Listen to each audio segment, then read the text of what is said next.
Good morning and welcome to Great Tree Women's Temple.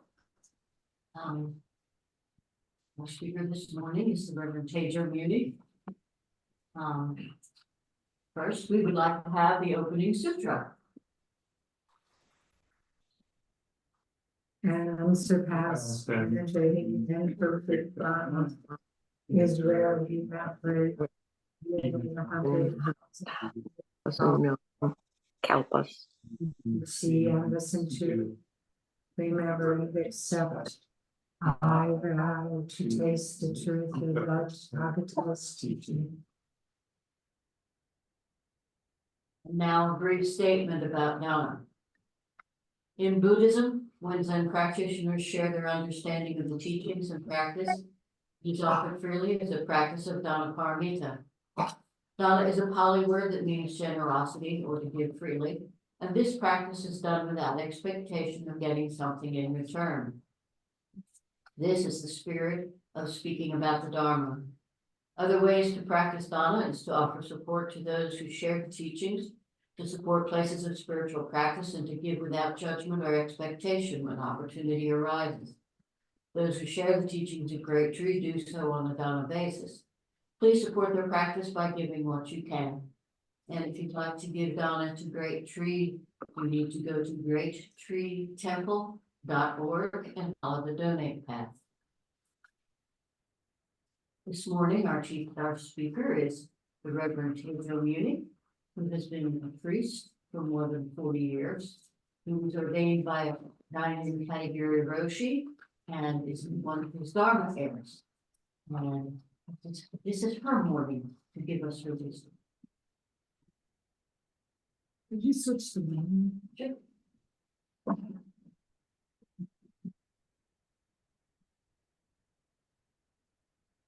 Good morning. So a lot has been going on in my life, and I did not have time to prepare this talk. I apologize, but the title of this talk I got from this little booklet that I had with all my stuff.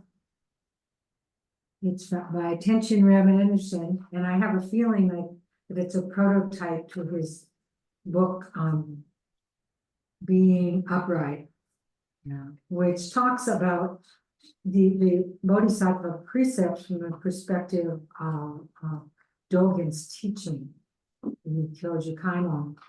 And I had heard and transcribed Shohaku Omura's teaching about this, but I didn't know it didn't quite click for me about what Dogen was trying to say until I heard Reb speak a few years ago at the Big Jukai ceremony.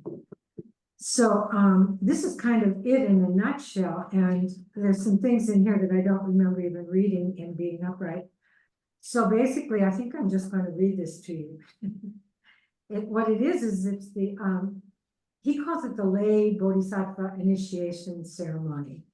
We call it Jukai, which literally means to receive the precepts. Ju is to receive, which interestingly enough, that character originally had also the idea of giving. The original character, the primitive character, has like a hand reaching down and a hand reaching up, and there's a boat, just very simple boat in the middle.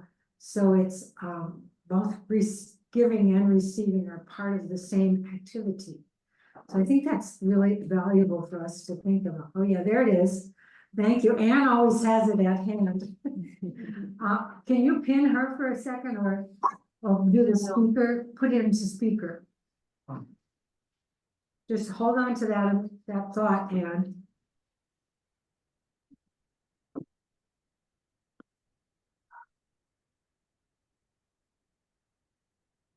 There, now you can. Now pull that thing off, the pictures of everybody over. You know how to do that? Yeah, go up to the bottom. Yeah, pull it up to the top. It'll just pop into the top. Great, thanks. So that's what it looks like. That's a hand reaching down, and that's a vehicle. The vehicle of giving and receiving is what that character is about. And then there's a hand reaching up. So it's all one activity. So Jew means that, thank you. That Jew means both giving and receiving, the giving and receiving. And Kai means precepts. But Katagiri Roshi called it the lay ordination ceremony. So I like this idea of the lay bodhisattva initiation ceremony because it feels more like what I experienced. And so some of you have been sewing rakusus for a few months and chanting on each stitch. And all of you who are on the screen have made a rakusu, so you know what I'm talking about. And this weekend is the Jukai ceremony. And this, by the way, for those of you who haven't been to the full moon gatherings, this is essentially what we do at the full moon gatherings too. So it's kind of a precept renewal every full moon. And I said recently at the full moon gathering, that thing I really like about it is we only do it on the full moon, and it keeps the rhythm of my awareness in the cycle of the moons, which is a very interesting relationship with nature. It's quite different than following the kind of calendar that we follow the lunar calendar. So where I got the title for this, what is it called? Coming through the door. Something, that's how I titled it. Anyway, came from the first line of this lay bodhisattva initiation ceremony booklet. Doesn't have a date on it, but I have a feeling it goes back a ways. The lay bodhisattva initiation is a ceremony of sudden awakening, like going through a door. Just as a fish swimming in water may take it for granted, we moving through life may take it for granted. But if we put a door down into our life and walk through it, we may suddenly realize, oh, I am alive. In this way, we awaken to our life, to the simple truth that we are alive and that we are life. It is an initiation into a fresh new life, and at the same time, a coming home. And in relation to this, I just wanted to mention my first experience, well, my first experience of receiving the precepts, which was in 1977. And I had met Katagiri Roshi in 1975, and I started practicing with him at Minnesota Zen Center in 1976. And, you know, I was there quite a bit, but I had only done one sesshin. One sesshin I had tried and left the first day. And the next one was the end of the year, and I got through it.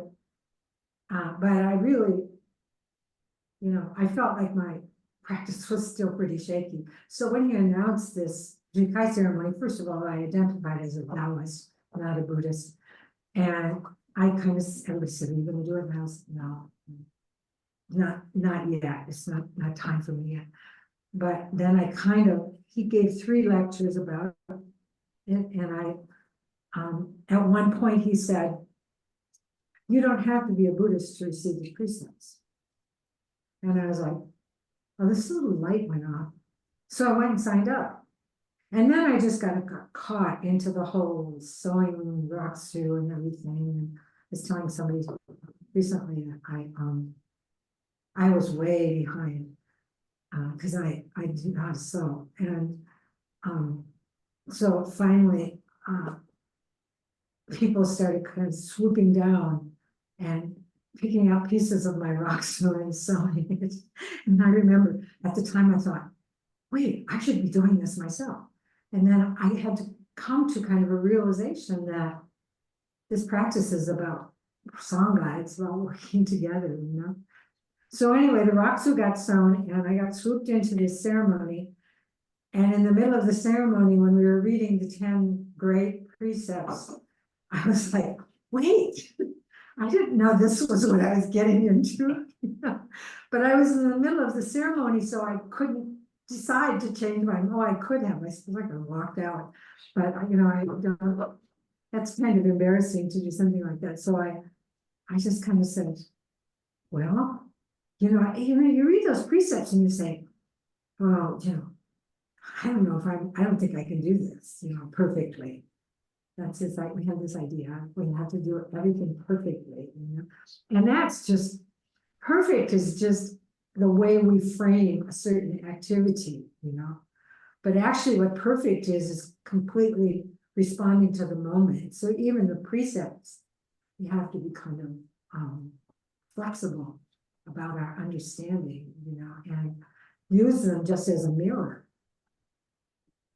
So when he talked about this walk coming through the door, through a door, you know, it's ceremony is like this door coming down in front of you.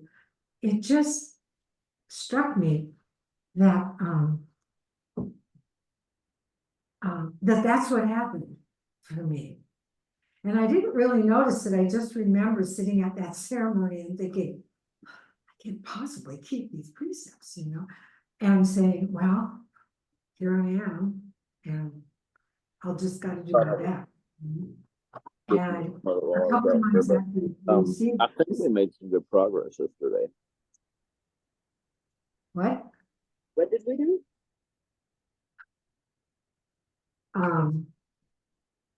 A couple months later, I was at the Zen Center. Kagyu Roshi said to me, something in you has changed. And I said, oh, what do you mean? And he said, well, after you received the precepts, something shifted. And I went, he's right. You know? And to me, that's, you know, I walked through a door, and I didn't, of course, have any idea what was going on.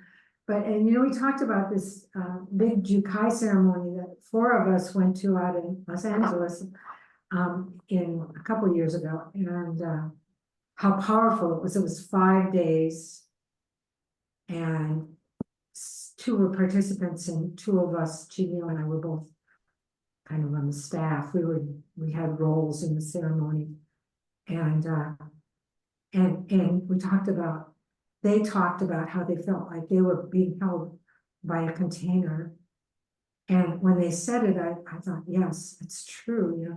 And there's just this whole coming together that happens in a ceremony, and it starts with sewing. It starts with sewing of the Roxu, and coming together to do that, and making sewing a spiritual practice, taking our Zazen mind and putting it into each stitch as we stitch.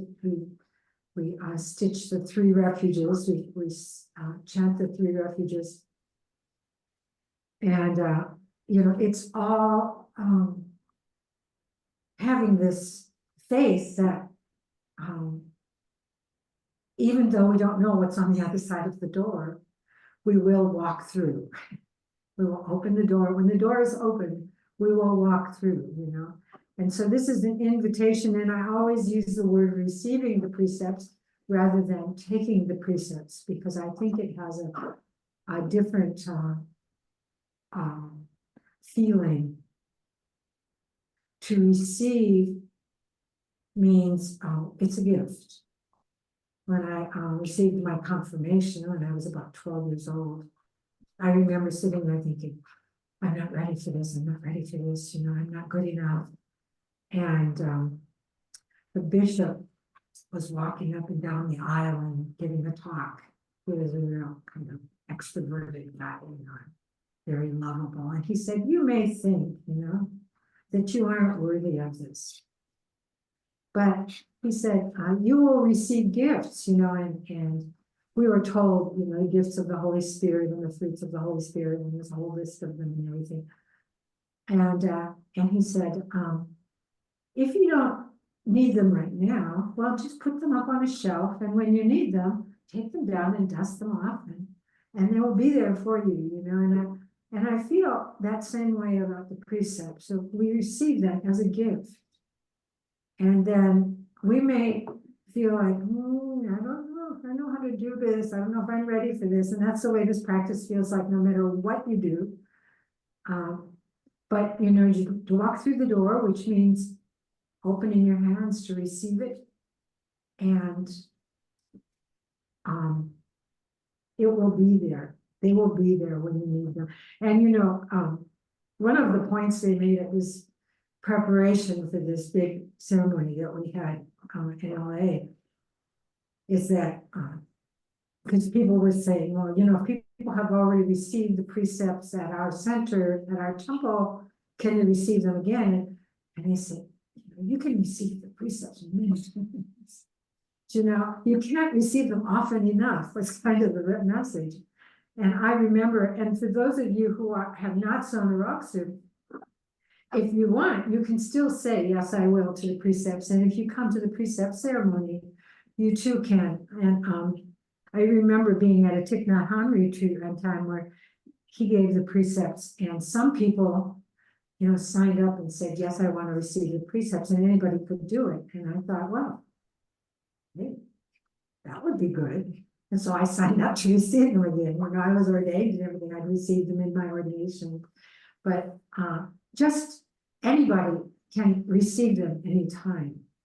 And this rock suit sewing, I always put that in. And that's not common in Japan to sew a rock suit. But we sewed a rock suit, and I felt like it prepared us for this receiving. It prepared our minds in some way, and the chanting on each stitch, and coming together to sew. We received them as a group, as a community. So I feel like that's a very valuable practice, and that's why I kind of offer it in that way. In this ceremony, we are initiated into our home and families, that's Sangha, the great assembly of enlightening beings, bodhisattvas. We are formally introduced to our close family members. It is a way to remember something very familiar. It is a re-initiation. Like a friend of mine says, every time he falls in love, it's never been like this before again. Sometimes the ceremony is called Jukai, which means receiving the precepts. It may also be called Zaikei Tokudo, which means literally staying at home and accomplishing the way. So this is a lay, it is a kind of a lay ordination, especially when you receive a rock suit. But it's an ordination of staying at home and practicing the way. He says practicing, staying at home and practicing and accomplishing the way. Maizumi Roshi says practicing the way, so whatever. The priest bodhisattva initiation is called Shukkei Tokudo, that is leaving home and accomplishing the way or practicing the way. I don't like the word accomplishing so much because it sounds like you can do it and then it's done, and that's not the way it is. Both of our, some of these.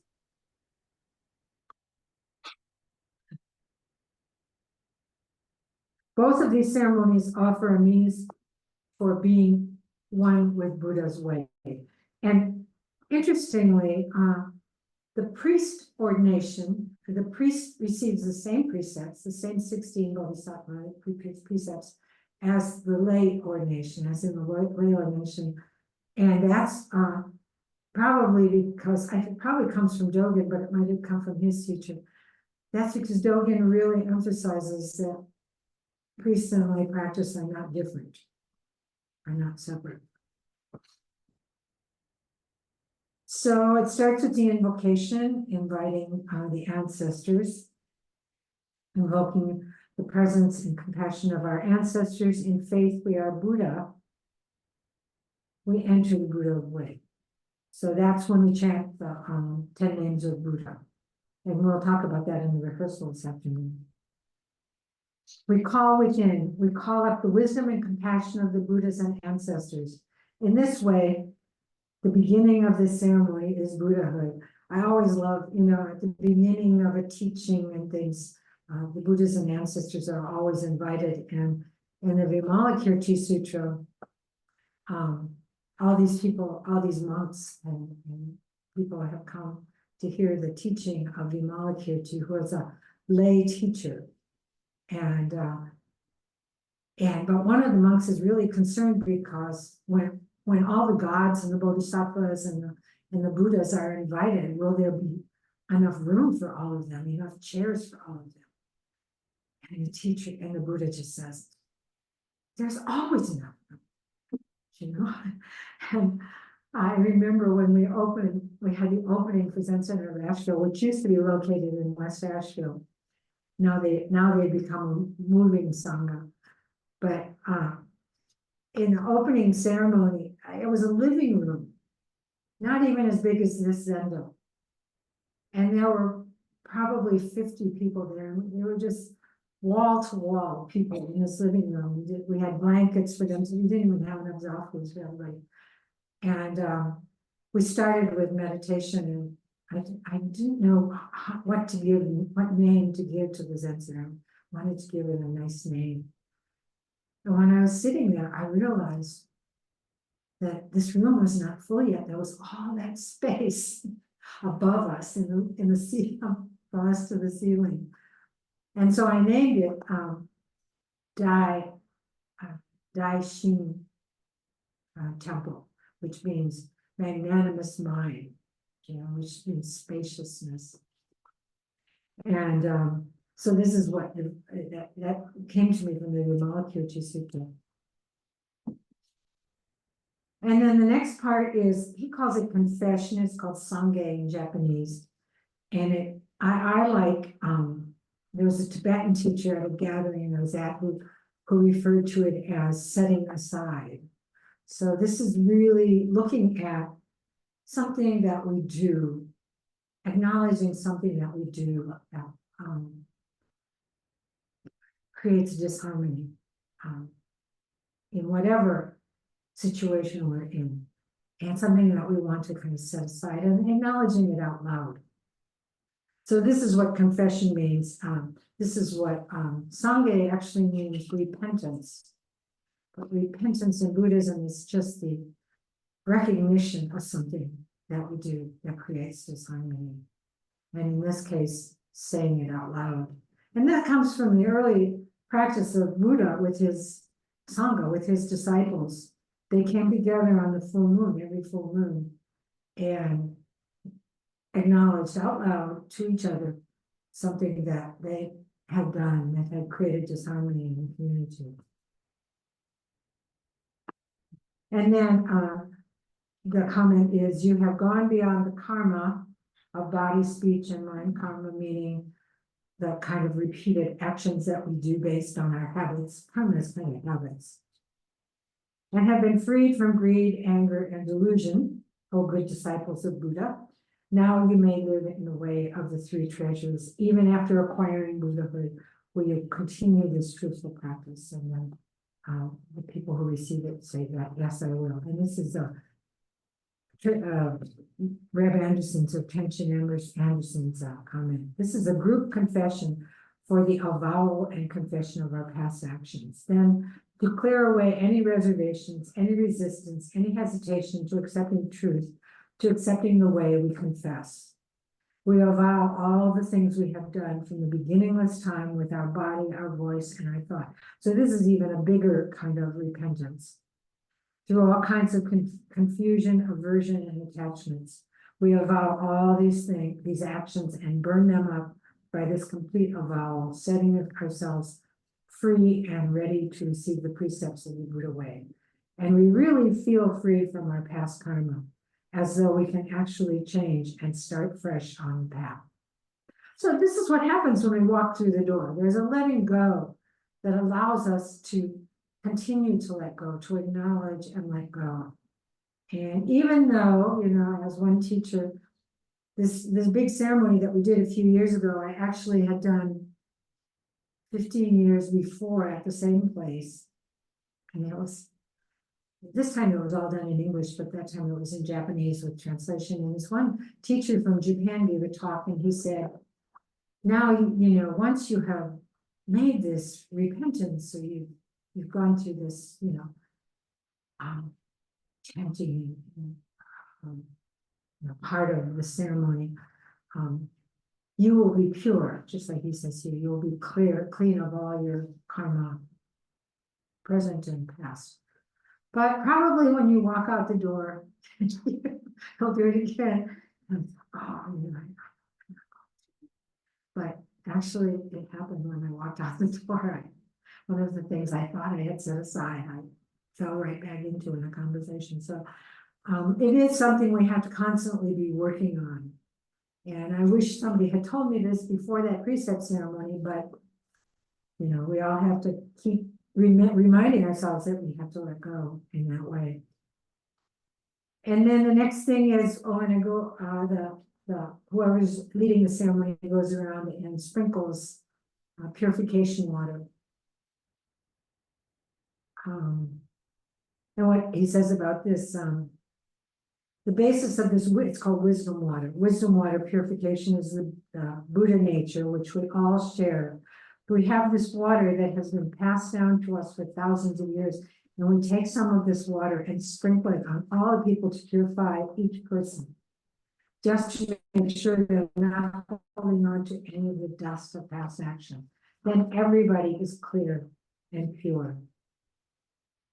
We have purified our mind and body. Now we may receive the path of the precepts of the three treasures. You are seated with the Buddha and are Buddha's child. Will you receive these precepts? And everyone says, yes, I will. And the first three are the three refuges. The three refuges are taking refuge in Buddha, Dharma, and Sangha.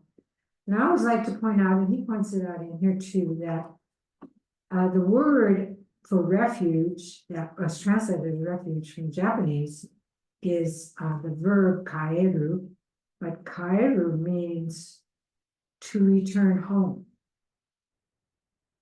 So there's two different words for returning in Japanese. One means just to return to the place you came from, but this means to return home, to return to your origin, to your source. And so I think that's important to remember, because receiving these refuges is returning to Buddha, to our own awakening, our own Buddha nature, and to return to Dharma, to return to the truth that we already know, but we forget because we get caught up in our thinking, and to return to the Sangha, which means the interconnectedness of all things. The Sangha, you know, we experience Sangha with other humans when we practice together, when we all experience the letting go of Zazen together. But this is also pointing to that bigger Sangha. This is just how we start with this Sangha that we can see. But it becomes broader and broader. Our family at home becomes Sangha. The people we work with is Sangha. Everybody we come in contact with is Sangha. And all beings are Sangha. The trees are Sangha. The flowers, the fences, the walls. And Dogen Zenji talks about this in Bendo. He says, when we experience this awakening, which he says we experience every time we sit down and shut up, all we have to do is sit down, which actually, I always say right effort is just getting yourself to the cushion, because there's sometimes some resistance in just sitting down, because what is it? It's doing nothing. You know, and we want to do something. So sitting down and shutting up is, I say, to resist the compulsion to do something, to just get yourself there, and that's letting go. And then every time we notice our mind is busy and we come back to our breath, it's letting go. Letting go of that busyness, even for that long, then we get busy again. And then, oh, I'm busy. Just that noticing it just takes a little of the compulsion to think away from a moment and take a breath.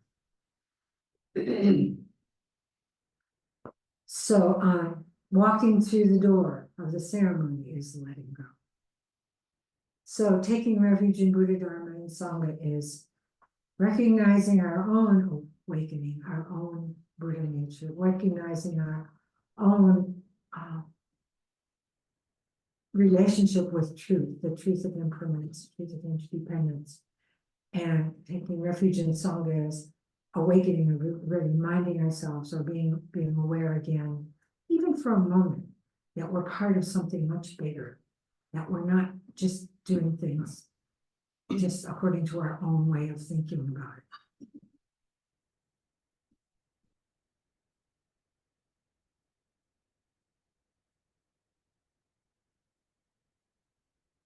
So then, after we've taken refuge, there's the 16 Bodhisattva precepts. After the refuges, he says, you have returned to your original nature, free from attachments and limited ways. From now, awakening is your teacher. All beings are your teacher. Do not be fooled by other ways. This is the path of mercy for all existence and things. Do you agree to follow this compassionate way of the three treasures that I am now passing to you? And then for receiving, say, yes, I will.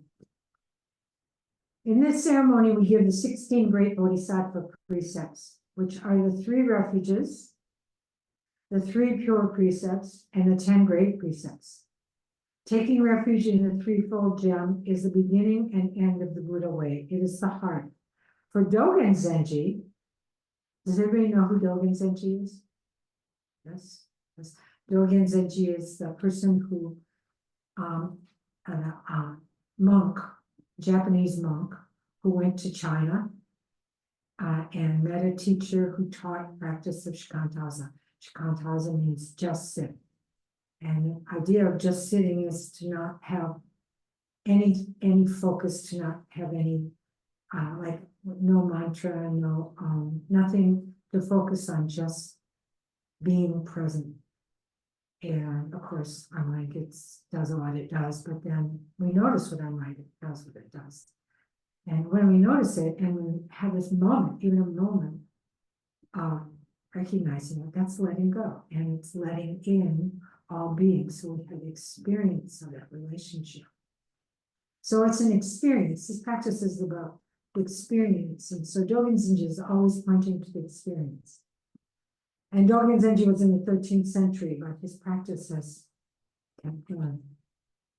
For Dogen Zenji, the first step in practice was to take refuge in the 3 treasures. First, before we practice ethical conduct, concentration, and insight, we take refuge. And after we have done these practices, we take refuge again.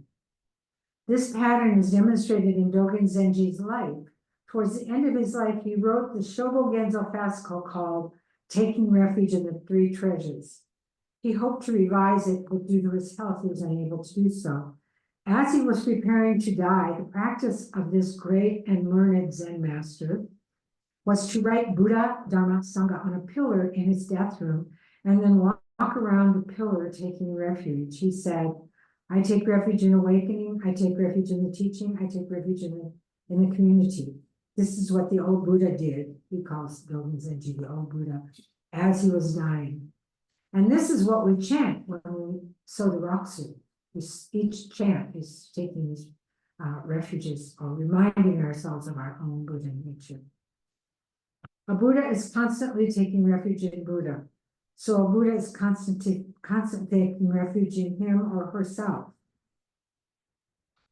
At the beginning of our practice, we also take refuge in Buddha's mind, in Buddha as our own mind, and in our own mind as Buddha. When you feel like you're beginning practice or entering the way through initiation ceremonies, you rely on and return to this mind as Buddha. When you have become accomplished in the way, you take refuge in no Buddha, no mind.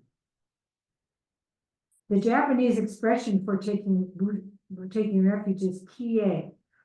According to Dogen Zenji, ki means to unhesitatingly throw yourself into something.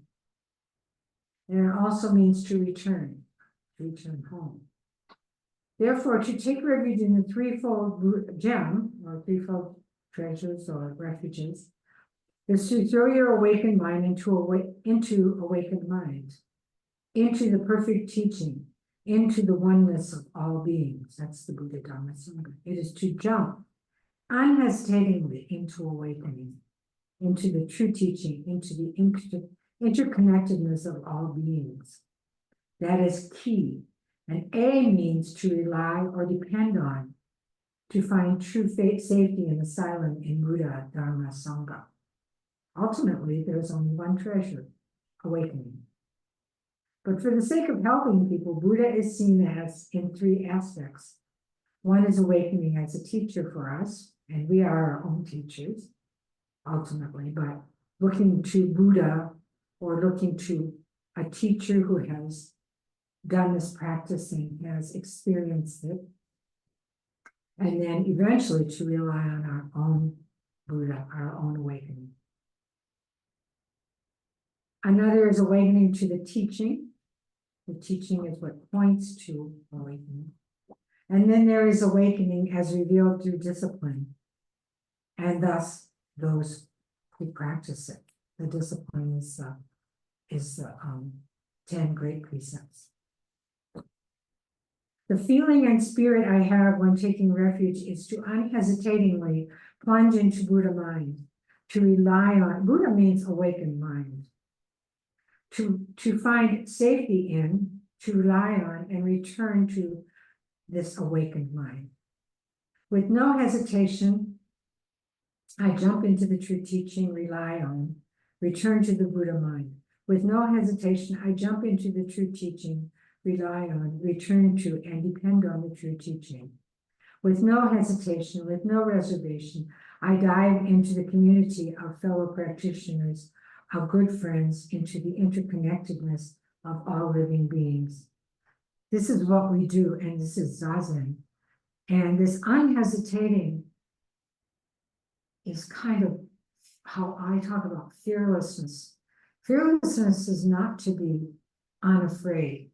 It's to experience the fear and to still do it, because you know that walking through the door is a way to experience letting go. We don't know how to let go. If you think you know how to let go, it's delusion. You know, letting go is something we just have to do, knowing that, trusting the tradition and trusting the practices and the teachings of those who have experienced it. In my case, I really was fortunate because Katagiri Roshi really embodied the practice. That's what attracted me to him to begin with. And that embodiment of the practice helps to encourage that faith. But ultimately, we have to come to that ourselves. We have to find that within ourselves. And that's what Zazen helps us to do. In the Sixth Ancestors Platform Sutra, the sixth ancestor was Huineng, you probably heard of him. In his teaching is a Bodhisattva initiation ceremony. Huineng asked people to take refuge in the body of Buddha as their own physical body. The body of Buddha is the law Buddha, the bliss Buddha, and the transformation body. The law body, the bliss body, and the transformation body. These are the three bodies of Buddha. This transformation takes place in that stepping through the door, in that letting go, in Zazen. These are the three bodies of Buddha. He asks the people to take refuge in their own body as the three refuges and the precepts. So basically, it comes back to deeply trusting in yourself. It all comes to that. Deeply trusting means to stand or sit steadfastly in your imperturbable awakened mind. And we all know that mind. That's what brings us to this practice. That's called bodhicitta. So the three pure precepts, those are the three of the first 16 bodhisattva precepts. I vow to embrace and sustain right conduct. Sometimes that's seen as holistic. I vow to embrace and sustain all good. I vow to embrace and sustain all beings. All Buddhas have taught these precepts. In their most simple forms, they are avoid all bad actions or unwholesome actions. Do all good actions, that means wholesome actions. Live for the benefit of all living beings. And wholesome and unwholesome means holistic, taking a bigger view, bigger awareness. The practice of these precepts is the body and mind of Buddha. To avoid all wrong actions is Buddha's law body. It's called Dharmakaya. To do right actions is the Buddha's bliss body, Sambhogakaya, and living for the benefit of all living beings or all beings is illusion body, Nirmanakaya. Once was a Zen master who meditated in a tree. He was known as Bird's Nest. A great governor poet came to see him and said, "What a dangerous seat you have there up in the tree." "Yours is more dangerous than mine," the teacher said. "I am the governor of this province, and I don't see what danger there is in this." "Then, sir, you don't know yourself very well," said the teacher. "When passions burn and mind is unsteady, this is the greatest danger." What is the teaching of Buddhism? The teacher recited a stanza from the Dhammapada. Dhammapada is the first written teachings of Buddha. Not to commit wrong actions, but to do all good ones, and to keep the heart pure. This is the teaching of all the Buddhas. "But any child of 3 years knows that," said the governor. "Any 3-year-old child may know it, but even a person of 80 years finds it difficult to practice," the teacher in the tree said. "Now will you receive the 10," and then the abbot says, "Now will you receive the 10 grave precepts." So we talked about the 3 refuges, and those are actually the 3 first of the Bodhisattva precepts. Then the 3 pure precepts to sustain right conduct, sustain all good, and to sustain all beings. Now are the 10 great precepts, or the 10 great precepts. And I like the way he talks about them in here, so I'm just going to read what he says. Taking refuge in the triple treasure is the heart of Buddhism. The precepts are the blood. This precept vein is a vital link between us and all Buddhas and ancestors. To truly receive these precepts is to be awakened. When receiving these precepts, one should be mindful that they are our own true body and mind. But then we receive the 10 grave precepts. A disciple of Buddha does not kill. If I remember that all living beings tremble when their life is threatened and fear the end of it, I will not kill or allow others to kill. If I remember that life is dear to all living creatures, I will not kill or let others kill. And killing, is very broad. It can be killing someone's spirit.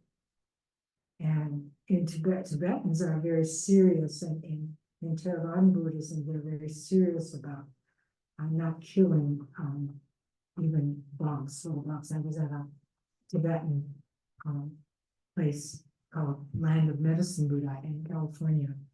And when you went there, when you first got there first for your stay, you had to take these 10, agree to these 10 kind of precepts. And one of them was to not kill even little tiny bugs. And they said, to that end, please don't take food to your room because it will attract bugs. And there's a tendency to want to kill those little tiny bugs, and mosquitoes and everything. So the Tibetans are very, very serious about this in their practice. And we all aspire to try and do that as much as possible. It's very hard for me not to kill mosquitoes. A disciple of Buddha does not take what is not given. This is to not steal. Material accomplishment may occur. We all possess something, but we must be sure that it comes by right livelihood. The third one, a disciple of Buddha does not misuse sexuality. This is using our life energy only for the benefit of all beings and not to produce attachments. Fourth one, a disciple of Buddha does not lie. Since this precept is concerned with refraining from false speech, one may practice it. One way to practice it would be simply not say a word. But lying may also be done with silence. There are lies of omission. Sometimes we must speak and speak honestly. But this, of course, is not so easy. Many of us do not know how to tell the truth and need to enter a difficult process of learning what is the truth. An ancestor says, turning away and touching are both wrong, for it is like a mass of fire. It is vast, inconceivable, and it cannot be known as an object. It remains elusive. So we may be tempted to simplify it in order to grasp it. However, this is slandering the truth, and it is a kind of lying. Developing a tolerance for complexity and being willing to admit confusion may help us in our practice of knowing this truth. So you see, it's not a simple thing. These precepts are not simple. They're a lifelong practice. And it's, like I said in the beginning, it's like using them as a mirror. What happens when we look in the mirror? We may want to make some adjustments when we see how we look in the mirror. I don't have hairs, so I don't have to do that, but adjustments in our attitude, we can see our attitude when we look in the mirror. So to see these precepts as a mirror. Number 5, a disciple of Buddha does not intoxicate body or mind of self or others. Okay, time here. If we look for the advantage of one thing over another, anything may be an opportunity for intoxication. If taken in the right way, alcohol may be helpful. If it all depends on our basic attitude. Suzuki Roshi emphasized that this precept warns against intoxicating people with spiritual teachings. It encourages us to go beyond all dependencies, even on Buddha's teaching. Number 6, a disciple of Buddha does not slander. The first thing that comes to mind here is to be strict with ourselves, but gentle and forgiving of others. Being strict with ourselves in this case means to be sure that our speech is motivated by compassion. If we practice this way, we might not have much to say about others. Number 7, a disciple of Buddha does not praise self at the expense of others. If we can remember how limited our awareness is, we may be able to observe this precept. As Dogen Zenji says, when Dharma does not fill your whole body and mind, you think it is already sufficient. When Dharma fills your body and mind, you realize that something is missing. Number 8, a disciple of Buddha is not possessive of anything. First of all, this precept points to the disharmony and injustice of amassing material possessions while others are lacking them. People who possess lots of precious things are often feared and hated. On another level, this is an encouragement to Buddhist teachers not to be possessive of the teaching. The challenge of their lives is to share the teaching with everyone. That's a challenge of everyone's practice, really. Number 9, a disciple of Buddha does not harbor ill will. Deep in our hearts, we all know how destructive it is for our own health and happiness to hold on to anger. It may be even more harmful for those towards whom we express angry words or gestures. Therefore, we must sincerely practice patience to protect ourselves from producing anger. Number 10, a disciple of Buddha does not abuse the 3 treasures. Although this precept comes last in the list, it is also, in a sense, first and most important because it refers back to the first 3 precepts, the refuges, which are the foundation of the precept practice. And in some traditions, for lay practitioners, only the 3 pure precepts or the 3 treasures are offered. And I think the presumption is that because they are the foundation of all of the 16 Bodhisattva precepts, those are the things that need to be cultivated first and probably last or most. In Shobogenzo Dogen Senji tells the story about the precepts. 2,600,000,000 hungry dragons come to see Buddha. They had all been having quite a hard time for hundreds of thousands of lifetimes, suffering. The most troubled of all the dragons was a blind female dragon who was described as being in terrible shape. She was purifying, rotting in all the possible dimensions, putrefying, rotting in all the possible dimensions of rot and putrescence. That's a funny word. She cried out to the Buddha for help. Buddha said, "How did you get into this situation?" She explained that in a previous life she had been a nun and she had done a series of really terrible things after having taken the refuge as part of becoming a nun. She had really done some bad things. She said she conned people into the monastery out of possessions. She used the temple as a place to set up her sexual activities. She really violated the precepts royally. So this was a terrible result, Buddha said. If what you said is true, if you did take refuge in the three treasures in the past, then I can help you.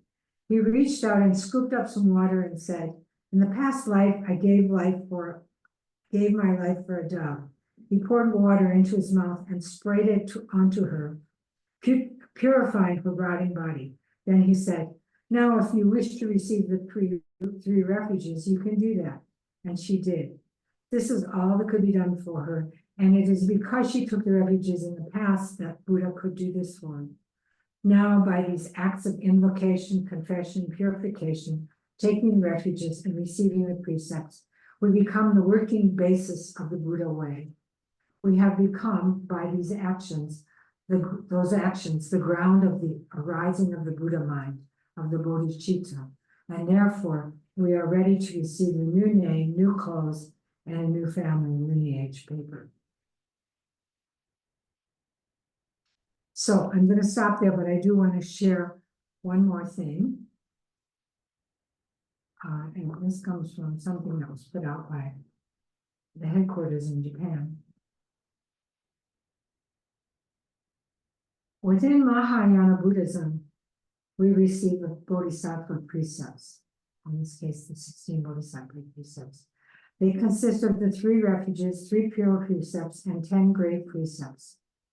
The important point here is to avoid thinking of the precepts as rules that regulate behavior, and instead to regard them as invitations to clarify our determination to live our lives well.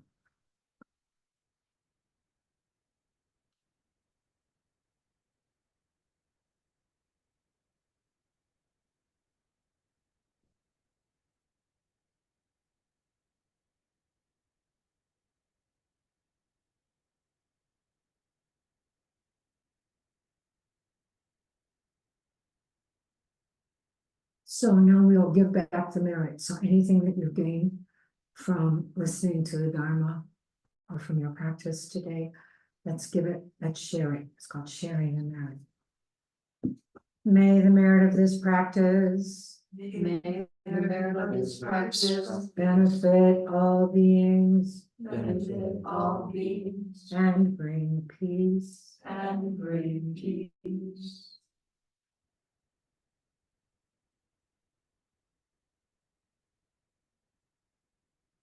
Everyone stand. I'll do my 2 vows and then the 4 vows. Yeah, let's do them.